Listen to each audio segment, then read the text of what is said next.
Որն է հենց երեխայի լավագույն շահը։ Լավագույն շահը դա երեխայի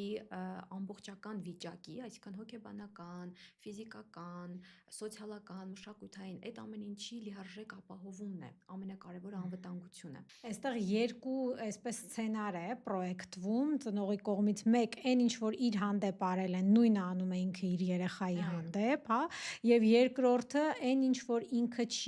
չի ունեցել, դա փորձում է էլի պրոյեկտել այդ երեխայի վրա։ Ուրեմն մենք ծնողներին ասում ենք դուք բավականաչափ չեք սիրում ձեր երեխային եւ մենք դառնում ենք բարի ամենաուղիղ իմաստով իրենց աչքի գրողը։ Ոնց սիրեն իրենց